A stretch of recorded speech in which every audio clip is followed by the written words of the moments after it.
大家好，我是阿水，我是新加坡的演员，但我是老家是东北的。今天跟大家聊聊海外的东北文化，好不好？东北的 globalization。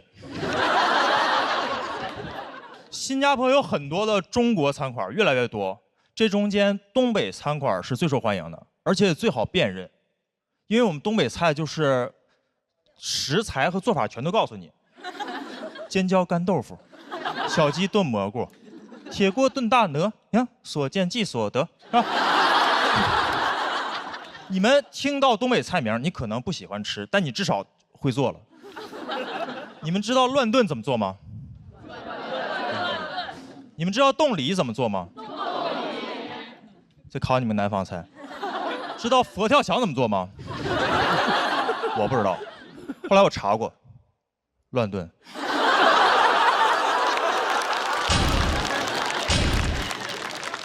我在东北长大，习惯了在菜名里找那个食材和做法。我刚到新加坡的时候，有的菜名是靠猜的。我站在新加坡餐厅里一抬头，沙爹，先不吃，听着没大没小。煲仔饭，听着没小的，跟沙爹是套餐，听着像。椰浆饭，娘惹菜。爷爷不泡茶，外婆家的菜，你不知道吃什么，但实在亲戚越来越多。而且不光这个菜名，餐饮、餐馆的名字也是，你觉得出了东北都叫得很含蓄，把湖南菜叫湘菜，是吧？上海菜叫本帮菜馆，我们东北菜到世界各地都是东北烧烤饺子馆。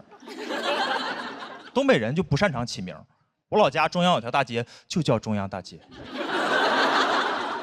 我们那儿乡村爱情剧就叫乡村爱情，不会让外地的朋友起疑，说是乡村爱情，乡村爱情，是不是个湖南餐厅呢？听着呢。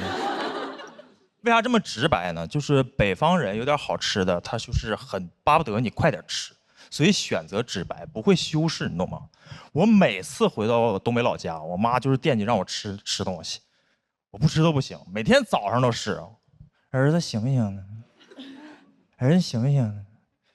我说我没醒，醒了呀。你饿不饿？你吃点东西，妈给你整点吃的。你饿不饿？你饿不饿？饿不饿？饿不饿？我说还行，饿了呀。你吃点这个，妈给你整。你有钱你买不着你这玩意儿，你吃你尝尝，你尝尝，你尝尝，你尝尝，你尝尝。我就只能吃。我但凡觉得好吃，我回程的行李里就全是这个。现在的直播带货说一大堆，我觉得没用，你都不如让我妈去啊。直播间的朋友来了呀，这个你尝尝，你尝尝，你尝尝，你尝尝，你尝尝吗？你尝尝。我们北方人就是这样，好东西不用硬夸，你只要尝过用过，你就知道它好。就像滴滴一样，你打开滴滴出行，新加坡、韩国、日本也能用中文直接打车，想咋滴就咋滴。还有没有在国外用过滴滴的朋友？回去用呢，用呢。哎，东北人就是擅长这种直给啊，他不光吃的，他有恋爱综艺或者恋爱节目，他也是很直给的。不让现在你们看那种普通的综艺，是吧？单身的地狱，结完婚的惦记离，要离赶紧离。一离十好几集，磨叽。你看我们东北老年人综艺，你上来大爷大妈刚一见面，那大妈说：“那你各方还行啊？”那大爷说：“我都行啊，是吧？”哎，这好综艺，大家回去看看啊，东北看看。哎，关于爱情，东北就是有的时候会过于松弛。我不知道大家听过那个乡村爱情的主题曲叫《谁是我的新郎》。这也太松弛了吧，都已经落到新郎了，不知道谁是新郎。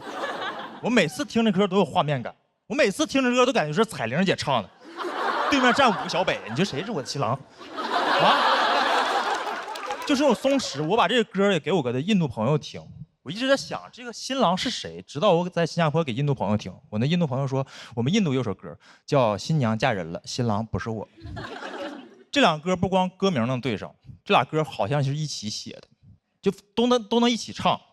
我知道这个时间点唱歌有点奇怪，但是你知道北方人有的时候有点好东西啊。你听听呢，听听。谁是我的新郎？当当当当当当当当当，嘿，别再让我东张西望啊！那苦里猴呀，猴人呀，谁是我的新郎？几米，谁是我的新郎？嫁！哎嗨嗨，快来到我的身旁！咚咚大，好。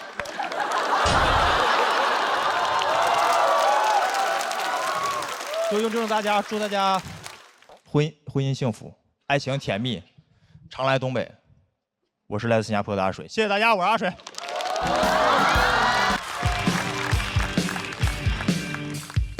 嗨，大家好，我是大鱼。哇，又录到深夜了啊！你们困吗？一看就经常熬夜。这个世界很多人熬夜，我懂你们。嘉宾熬夜有通告费，选手熬夜为了比赛，那只有你们熬夜，那是真热爱啊！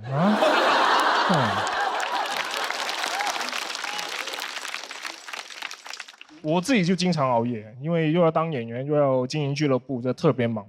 有时候凌晨2点还在回消息。每到这种时候，我就会想起《灰姑娘》里面那个一到12点就会变回南瓜的南瓜车。嘿，他居然赶在客户还没完事的时候准时下班。你这放到现实，这个南瓜只会丢掉他网约车司机的工作，然后改行送外卖。没有南瓜车那么硬气，所以我只能等到所有烦我的人都睡了以后，才有那么一点属于自己的时间，可以稍微放松一下，就会玩到3、4点。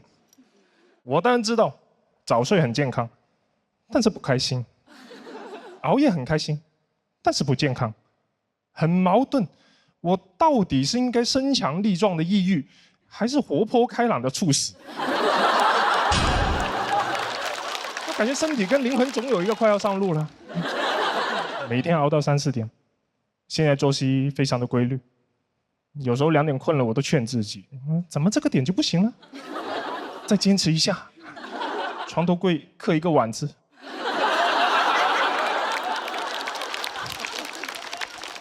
累，但是舍不得睡，即使很困，也坚持醒着休息。每天都休息得很累，休息得我好想休息。打个游戏，想着赢一把就睡。凌晨4点玩吃鸡，匹配到的全都是想赢一把就睡的人，也太激烈了，100个人抢一个睡觉名额。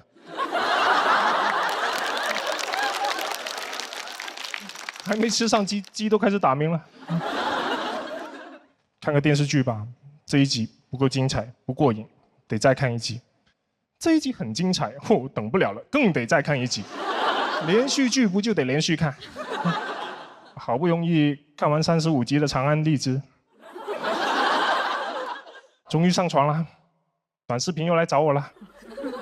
我现在不是刷完一个视频然后去睡。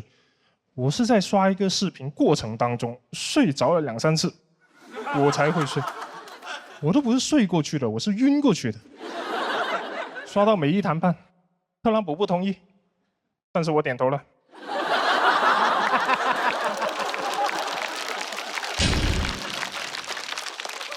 就是狠不下心睡觉，睡觉就意味着你要亲手结束今天的快乐，开始明天的痛苦。我很清楚，只要我一闭眼再睁眼，手机上又多出来一堆新的工作消息，想想都焦虑，很影响熬夜的体验。后来想通了，不焦虑了。我现在把今天和明天分开来看，明天还有好多活，那是明天的我要担心的问题，跟今天的我有什么关系？明天早上8点飞机，管他呢，又不是我赶。明天的我少睡一点没关系的，他比今天的我又更老了一点。老人嘛，就是觉少。这个就是我现在的人生哲学。今天的我享今天的福，明天的我吃明天的苦。我小时候不是这样的，小时候我会提前把作业做完，就可以玩一整个暑假。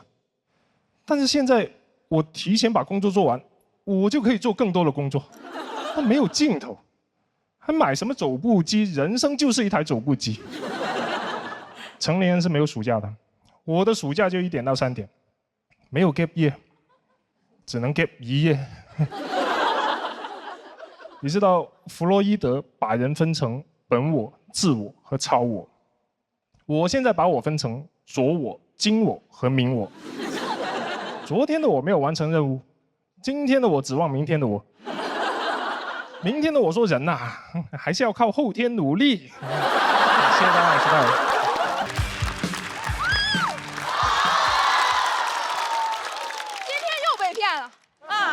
被房主任骗了，他天天都有在后面哭说我没有稿子，我没有稿子。然后他今天演成这样，啊，不是该哭的不是他吧？应该是我。每个接在房主任后面人都被淘汰了，所以你们不要把我轰下去，谢谢。啊，讲讲我啊，我说出来你们可能不信啊，我是一个能量很低的人。我说我能量低，不是我说我内向，就是我很容易累。特别容易累，我每次都是休息2小时，演出5分钟，这5分钟在台上生龙活虎，下台嘎巴就躺了。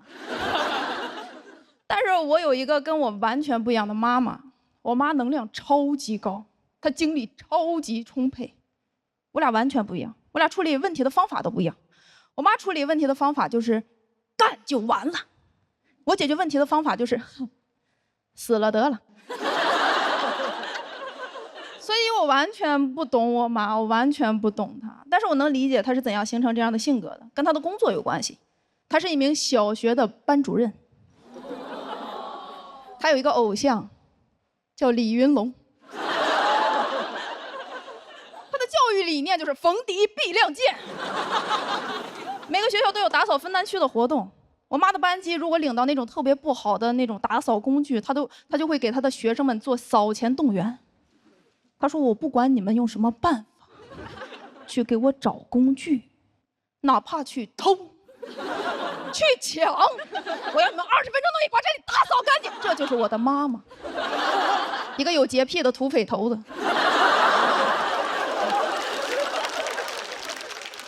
而且我妈特别喜欢搞氛围，特别喜欢搞氛围。每次年夜饭都是她的主舞台，一大桌子菜，一家子人做好了，她不吃。他拿起一杯酒，说：“来，我提一杯。”然后对着我姥姥说：“妈，感谢你这么多年对我的关心和照顾，这杯酒我敬你，祝您身体健康，寿比南山。”我说：“妈，你要找我姥办事儿吗？啊，我感觉你们俩都不熟，我要不给你俩引荐一下呢？我要。”而且他自己敬完了之后，他又指挥别人敬酒，让我老舅给我姥敬酒。让我老姨给我姥敬酒，然后他们仨一起给我姥敬酒。我说咱们家是敬老院嘛。我姥80了，我说再这么敬下去，我觉得我姥寿比南山难。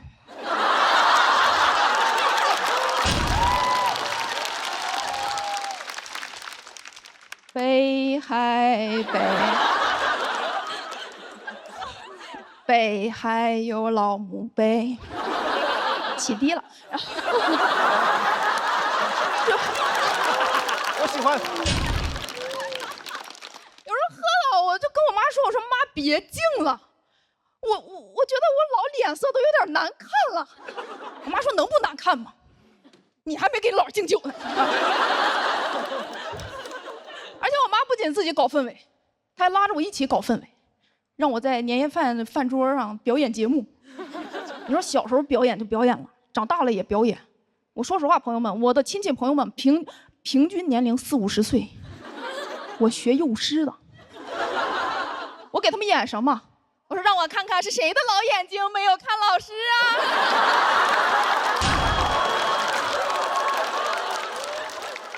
太荒谬了！最荒谬的是，没有一个人觉得这很荒谬。而且我妈连生病的时候都要搞气氛。去年生病住院了，我陪她去住院，我天天熬夜熬得面黄肌瘦，我妈满面红光，跟隔壁搜手。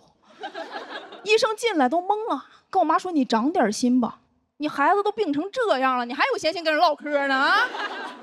而且没住2天，几乎整个楼层的病人都认识我妈。我妈在走廊里散步的时候，那3步一招手，5步一回头，谁都得过来跟她唠10块钱啊。她天天在医院里给人化疗，哇！我陪我妈在走廊里散步，后来我发现，都有人开始认识我了。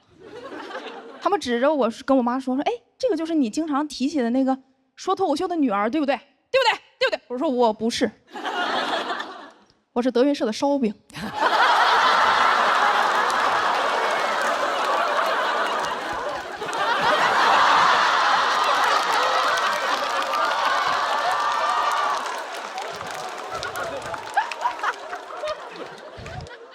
我知道这段脏，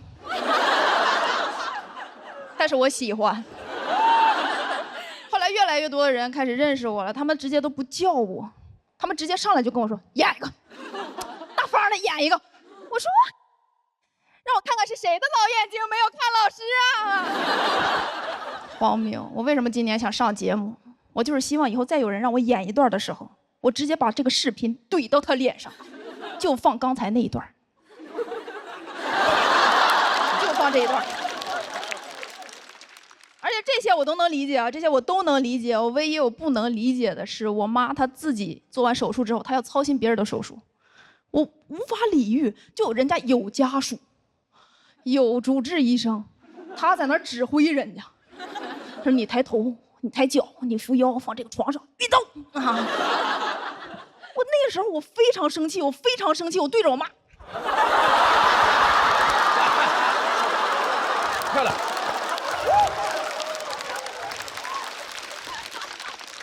我说妈，你也是个病人，你应该躺在那儿休息。你天天操心别人的事儿，你不累吗？我妈说，你天天说脱口秀，跑这儿跑那的，也赚不了什么钱，你不累吗？我说妈妈，你帮助别人的样子真好看。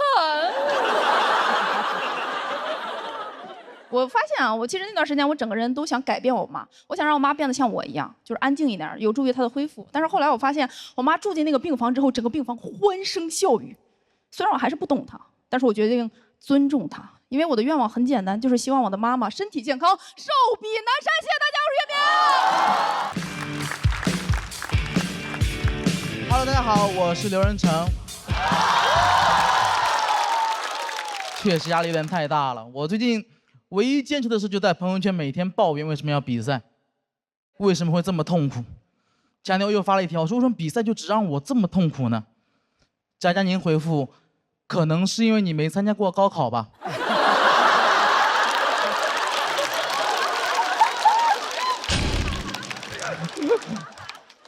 确实比赛比不明白，最近家里有点搞不懂了。说实话，我今年过年，我突然发现我爸他2颗门牙都掉了。我爸现在是个非常新潮的造型，双开门牙。我就发现，当一个中年男人失去了自己的门牙之后，他就失去所有做男人的威严和男子气概，增加了很多幽默感，变得十分滑稽。我爸现在我心目中已经不像是一个父亲了，更像是个父亲。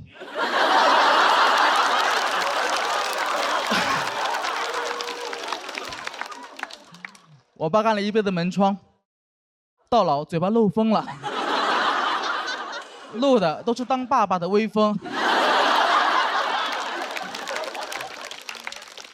我爸现在可以同时抽4根烟。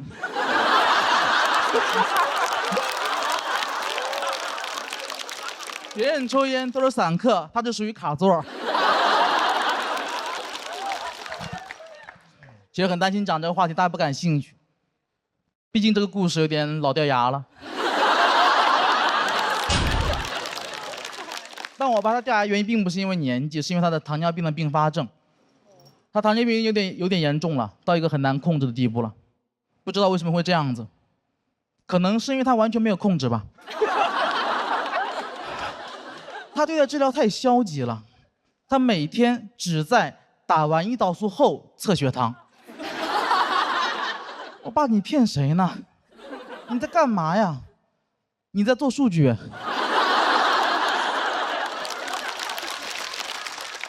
你这哪是测血糖啊？你纯测胰岛素呢。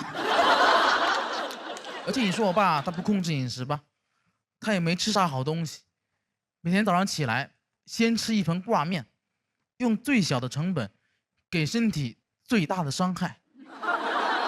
每天早上起来往那一坐，跟县太爷似的，升堂。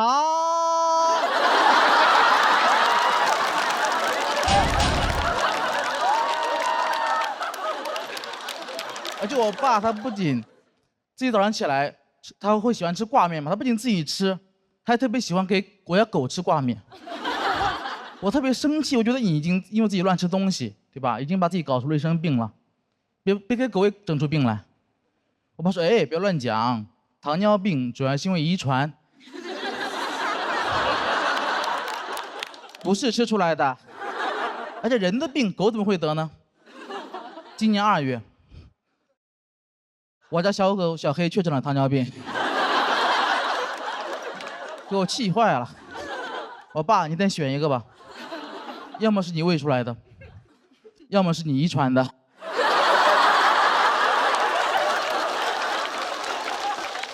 哎，你考虑到遗传，很绝望，我以后肯定也会得。过几年别人问我爸，你们家谁有糖尿病啊？我爸说，我和犬子。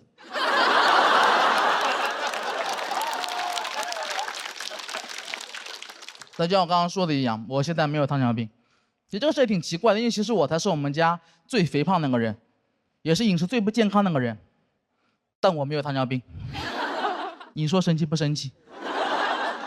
可能也是因为我没查吧。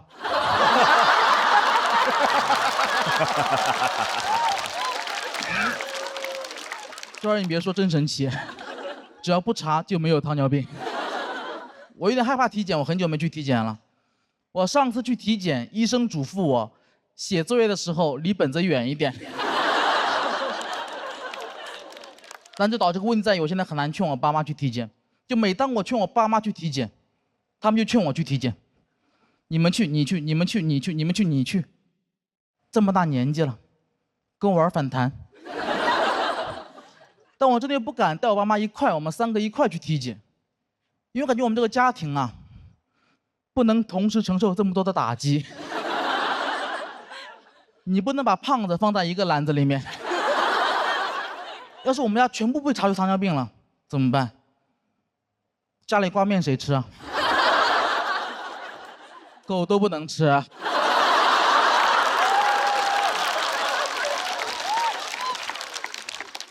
但我说这么多啊，我不是在指责我爸，我也并不觉得我比他更懂这个世界，我觉得他有点固执而已。我一直很佩服我爸。我今年28岁了，我爸28岁那年，他已经扛起了一个家，并且成为了胖子门窗的创始人 ，A.K.A. 胖子本人。他开局很艰难，因为他当年他想外出打工，我爷爷是不答应的。我也希望他可以陪他身边种地，2个人就天天吵架，但我爸就一直不屈服，咬紧牙关没有答应。那时候他还可以做到。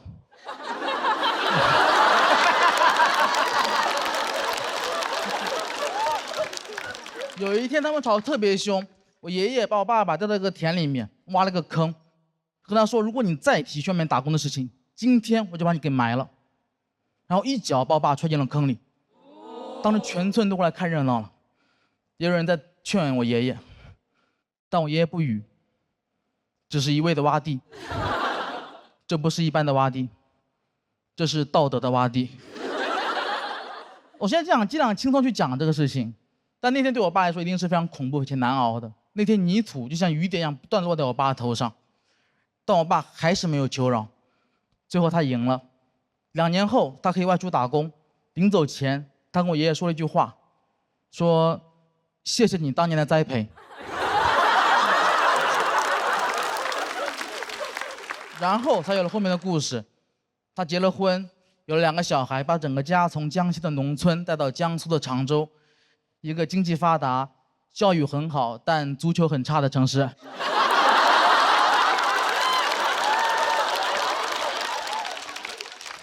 这是后话了。我觉得我不如我爸，因为我比赛已经让我有点喘不过气了。如果我遇到这样打击，我可能就一蹶不振了，我就再也起不来了。我最多在小某书上起号。家人们，这个世界谁懂啊？恶毒的爸，不停地挖，泥巴里的我怎么开出生命里的花？但我爸什么都没做，他就默默忍受这一切。我爸被我爷爷从小打到大，但我从小没有挨过一次打，可能是因为我爸领过土吧。领过土的那个男孩学会了给别人打伞。所以前2天我还带我爸妈去体检了，我觉得得面对这一切。体检报告出来之后，确实吓了我一跳，因为我发现我爸妈的病啊加起来都没我一半多。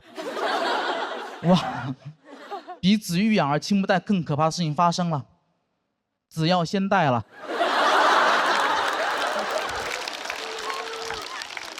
所以那天走出医院的门，我爸爸一向沉默，那天很罕见的开口跟我说了一句话，他说：“儿子，你要照顾好身体啊，你要知道你的健康才是我和你妈最大的幸福。”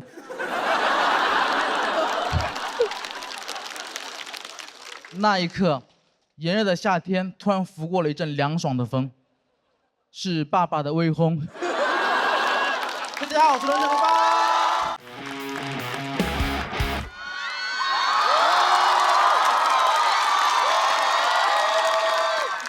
Hello， 大家好，我是程潇。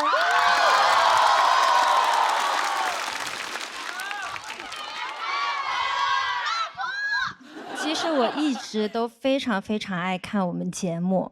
那作为一个前女团成员，我感觉脱口秀跟男团、女团一样，更新换代的太快了。每年都有一波新人冒出来，在这个舞台上啊，付航已经老了，房主任正年轻啊。其实我出道也时间非常长了，9年了。马上10年了，但我也才27岁啊。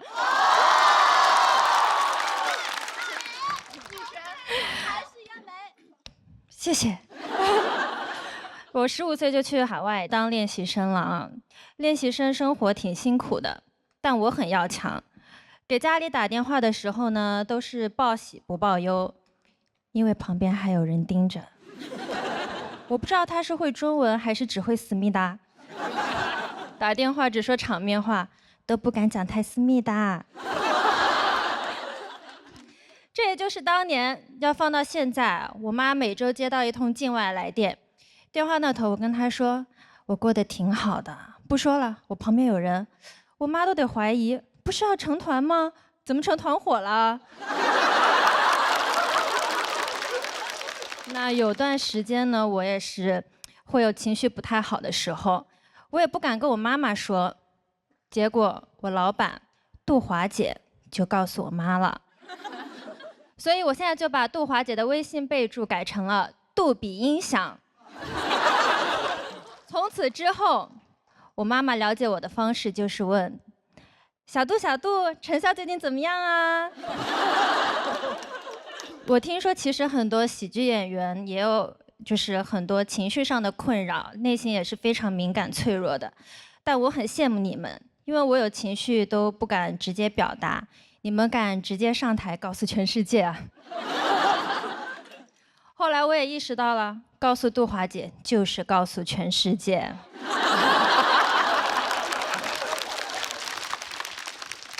但确实有些事情让我妈妈知道了，她只会更担心。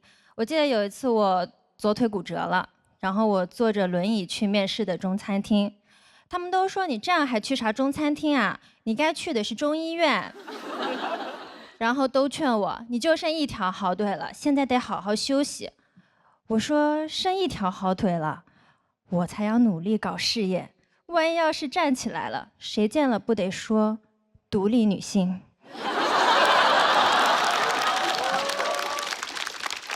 以前我们都是10几岁就去当练习生，然后要出道。那会儿对女团的要求就是青春靓丽，要年轻。总有人制造焦虑，说年龄到了就没有人想看你了。结果发现现在最火的女团是浪姐。我还是练早了。大家说爱豆不能早恋，原来是这个意思啊。那出道之后呢，很多人会对你的外貌指指点点。我记得那个时候很多人说我胖，然后我就减肥，好不容易瘦下来了，别人又说啊，以前那种身材多好啊。我心想，娱乐行业班味儿怎么也这么重啊？喜欢让人改回第一版。从那之后，我就意识到了，我永远不能满足所有人的需求。我不应该身材焦虑，也没有必要因为别人的评价就少吃点管住嘴。该管住嘴的人是他们。哪怕我有段时间疯狂健身、锻炼，维持最好的状态，还是会有很多营销号出来黑我。我感觉他们看我都是戴着墨镜看的。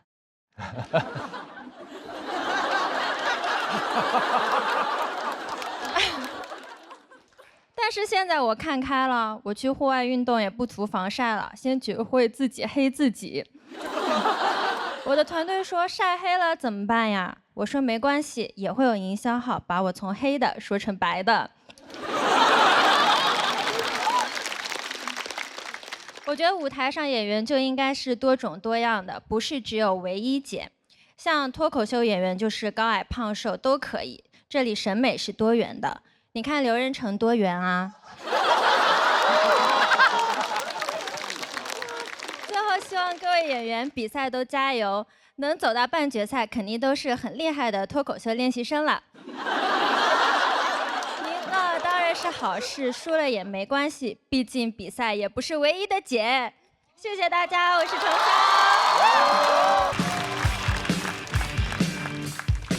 大家好，我叫大老王。我最近忙，最近在卖一个走步机。为什么卖呢？因为是我买的，我有商品的支配权。什么是走步机？就是一个运动器械，就是跟跑步机差不多。跑步机的最高配速12，走步机最高配速6，你就可以理解为就是跑步机老了，就是你也可以叫它跑不起来机。我这个身高体重在这个上面其实很难走起来啊，只能看起来很欢快。很冷门的一个产品，历史上我没见什么人用过，只见过一个人用过，就是春晚上的黄渤。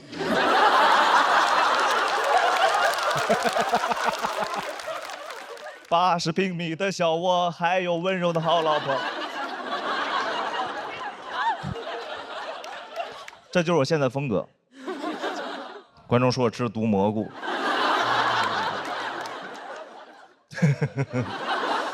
买是因为它可以边工作边运动，朋友们。我不喜欢工作，我也不喜欢运动，所以它可以一起做，你知道吗？效率很高。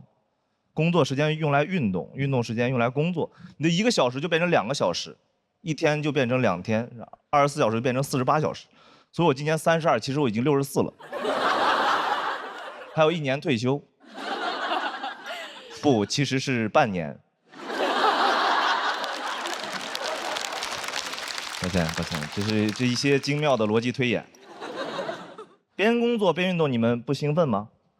啊，那边工作边运动呢？边工作边运动呢？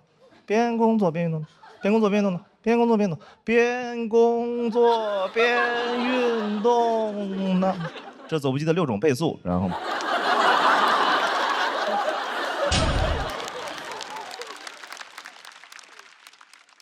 这就是在走步机上写出来的段子。我知道你们在想什么，快跑，然后想买走步机是因为我是一个很贪心的人，我其实对自己要求很高，但我能力跟不上。因为我每天起来第一件事就是定计划，定完计划就困了，然后在计划里补上回笼觉。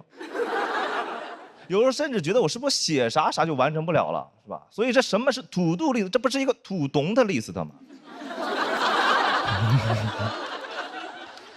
我其实觉得做计划就是一次理想中的自己跟现实的自己的对话了。理想中的我杀伐果断，现实中的我主要在沙发里吃饭，很怕别人问我工作进展，所以有时候楼下大爷会跟我打招呼，问我吃了吗 ，check 我进度。所以有本能反应想告诉他，这个不是我负责的。我是不太相信那些能把这些计划每一个都完美执行的人，比如自律博主那种，睡够8小时一天，工作8小时，阅读4小时，然后冥想2小时。我说啊，你阅读的时候不是冥想过了吗？我真的很爱看自律博主，我是那种会早起看自律博主的人。那种早晨起来6点就看他们忙活，瑜伽、阅读、冥想、榨蔬菜汁儿，然后上课迟到了。迟到的时候我一下子没反应过来，我说你这个是计划赶不上变化，还就是计划的赶不上？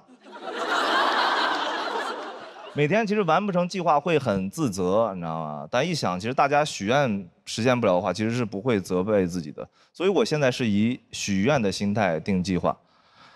性难愿一生吃素，只为能完成土度。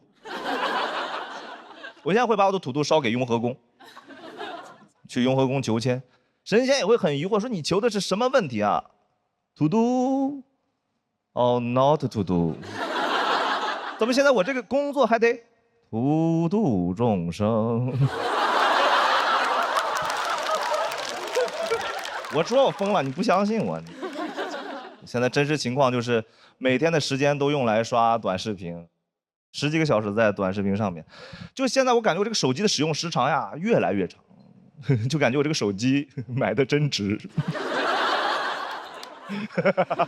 社会上发生什么充耳不闻，你知道吗？短视频流行什么如数家珍。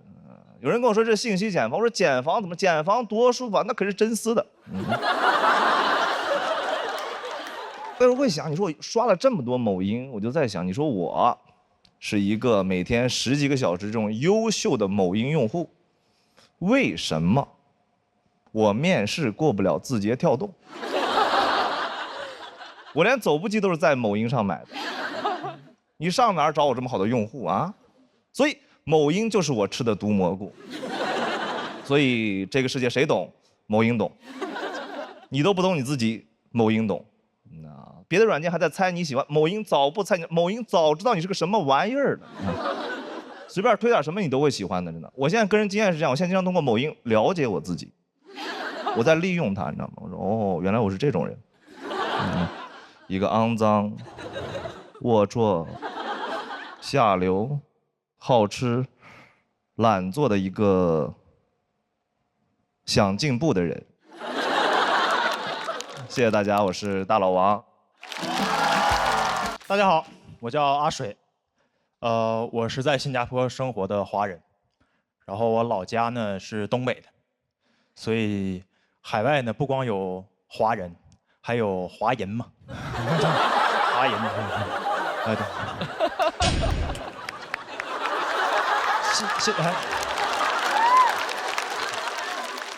这自己人。新加坡那边的华人也看咱中国的综艺的，啊，但是追的不勤了，可能会有一些滞后。咱这边的很多梗啊、流行语啊，传过去可能都成老梗了。但是我们也很爱看，很爱看，因为质量都很好，很精彩。怎么说呢？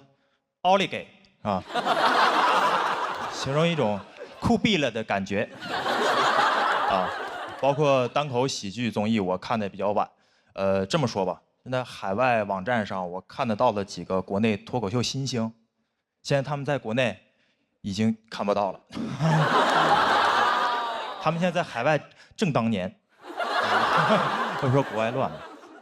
我的生活前几年也比较乱套，工作方面啊，在海外被裁员了，就是国外有些公司他们裁员不提前通知的。我那天还正常下班呢，我看到 HR 在那儿突然加班。我说那我就先走呗，啊，果然第2天一早收到公司 CEO 发给全公司的邮件，开头第一句 ，It is a hard decision。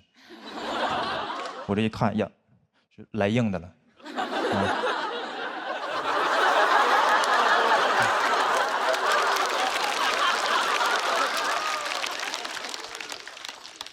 确实是能先走了，是吧？当天就被裁了，当天被裁的。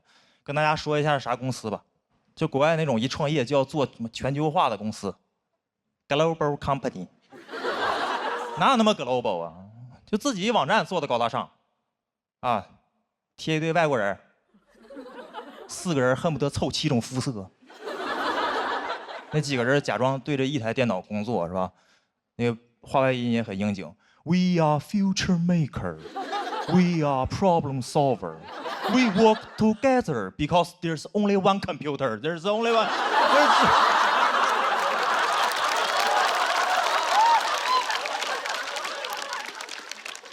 一台电脑可不就 work together 吗？当时在海外接着找工作，挺累的，就是要接触各种 HR，就是刚被一个企业踢出来。你要再听新的 HR 宣传他们那些企业文化，我心里就俩字儿：忽悠，接着忽悠。我当时面试咱国内大厂在海外的部门，啥公司我也不说了，反正那 HR 说话挺有范儿的，感觉每个字都有节奏啊，非常感觉在跳动啊。当时那 HR 是这么跟我说的，说你要加入我们，你还是要融入我们的这种文化，也就是我们的 culture。我说，请问是什么 culture？ 他讲我们的企业员工最重要的素质就是谦虚啊。Our people are always humble。你们知道什么人不这么说话吗 ？Humble people。你们公司这么在意 humble 吗？要人谦虚，那我加入你们，我可以玩命谦虚，对吧？老板问阿水，这个东西加班能不能完成？我说我哪有那个能力呢？我以后交简历，我就交一份谦虚的简历。编程不会，英语不会。面试官说不会可不可以学？我说我可以学，但学不会。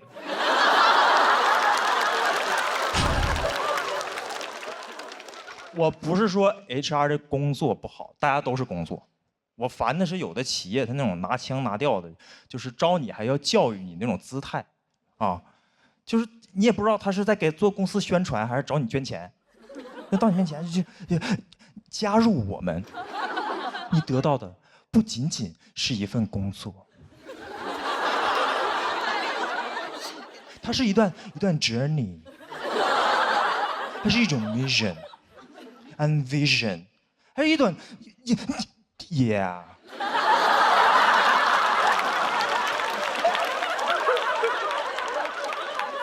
你说这跟 HR 聊天，你能没有格局吗？是吧？他跟我聊的都是 What's your 5-year plan？ 你的5年计划是啥？我回家心想，我这劳务合同也才3年呢。跟这些 HR 面试的时候也不知道咋唠，挺累的。当时就特别希望学我东北我爸那样，就是在酒桌上都自来熟，能拿捏一切住场面，就是自信，对吧？一般一个老妹儿先把酒杯拿起来，有没有大哥讲2句啊？我爸拿起酒杯来，行。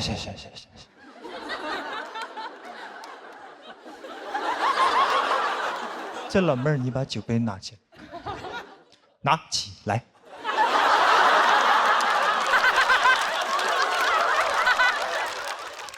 酒杯里呢有酒，我喝了，你随意啊。我这个人咱说就是好使，咱哪天咱能安排啊？那这个面试场面就会像现在一样，没有人敢说话。你感觉大哥没说啥东西吧，但是感觉大哥有东西。我面试的时候我就拿出这种自信，我面试的时候我就这么自信，谁还敢小瞧我？那 HR 拿起简历来 ，Can you introduce yourself？ 我说切。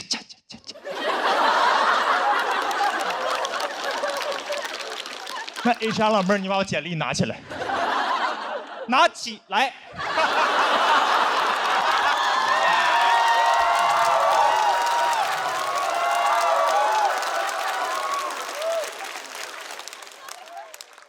简历里已经有我一个简单的经历了，我写了，你看不看？你随意是吧？我介绍一下我们东北人，我们东北人好使，咱哪天咱安排，是吧？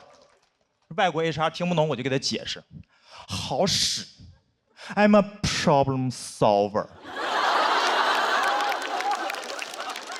哪天安排？I'm a future maker。